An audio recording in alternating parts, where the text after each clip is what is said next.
And ಇದನ್ನ direct ಆಗಿ ಪ್ರಶ್ನೆ ಕೇಳ್ತೀನಿ, ಏನಂದ್ರೆ ನಿಮ್ಮ ಫ್ಯಾನ್ಸ್ ನಿಮ್ಮನ್ನ ಇಷ್ಟಪಡೋರು ನಿಮ್ ತರನೇ ಸೇಮ್. ಹೌದಾ? ಸಿಕ್ಕಾಪಟ್ಟೆ ಎಲ್ಲೂ ಅಷ್ಟೊಂದು ಹಾರಾಟ ಇಲ್ಲ, ಕೂಗಾಟ ಇಲ್ಲ, ನೋಡ್ತಾರೆ, ಇಷ್ಟಪಡ್ತಾರೆ ಅಷ್ಟೇ. ಬಟ್ ನಿಮ್ಮ ಬ್ರದರ್ ತಗೊಂಡ್ರೆ ಇವಾಗ ಡೆಡ್ ಆಪೋಸಿಟ್.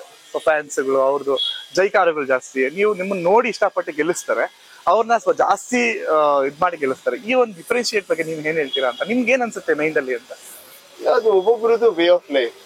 ಈಗ ಒಬ್ರನ್ನ ಹಿಂಗೆ ಇರ್ಬೇಕಂತ ರೂಲ್ಸ್ ಇಲ್ವಲ್ಲ ಲೈಫ್ ಅಲ್ಲಿ. ಕರೆಕ್ಟ್. ಇದೇ ತರ ಇರ್ಬೇಕು, ಸಿಂಪಲ್ ಆಗಿ ಇರ್ಬೇಕು, ಇಲ್ಲ ಹಿಂಗ್ ಗ್ರ್ಯಾಂಡ್ ಆಗಿರ್ಬೇಕು, ಆತರ ಯಾರು ಹೆಂಗ್ ಬೇಕಾದ್ರೂ ಇರ್ಬೋದು. ಅವ್ರಿಗೆ ಏನ್ ಖುಷಿ ಕೊಡುತ್ತೆ, ಆಮೇಲೆ ಅದರಿಂದ ಸಮಾಜಕ್ಕೆ ಏನೋ ಕೆಟ್ಟದಾಗಿಲ್ಲ ಅಂದ್ರೆ ಹೆಂಗ್ ಬೇಕಾದ್ರೂ ಇರ್ಬೋದು.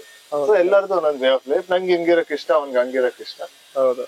ಬಟ್ ಏನಾದ್ರೂ ಇಬ್ರು ಒಂದೇ. ಹೌದು. ನೀವು ಈಗ ನಾನ್ ನೋಡಿದೀನಿ, ಒಂದು 4-5 ಇವೆಂಟ್ ಅಲ್ಲಿ ನೋಡಿದೀನಿ, ಕೂಗಾಟ ಏನಾದ್ರು ಇದ್ರೆ ಹೋಗ್ಬಿಟ್ಟಿರೋ ಸೈಡ್ಗೆ.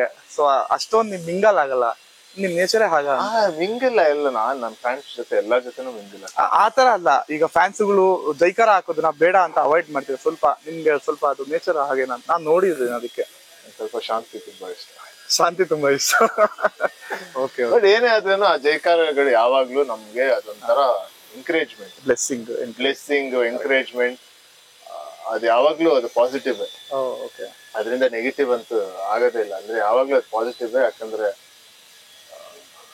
ಅದೊಂಥರ ಅದೊಂದು ಇದ್ ಕೊಡುತ್ತೆ ನಮ್ಗೂ, ನೆಕ್ಸ್ಟ್ ಇನ್ನೊಂದು ಪಿಕ್ಚರ್ ಮಾಡ್ಬೇಕು, ಇನ್ನೂ ಚೆನ್ನಾಗಿ ಮಾಡ್ಬೇಕು ಅಂತ ಒಂದು ಸ್ವಲ್ಪ ದೊಡ್ಡ ಎಂಕರೇಜ್ಮೆಂಟ್.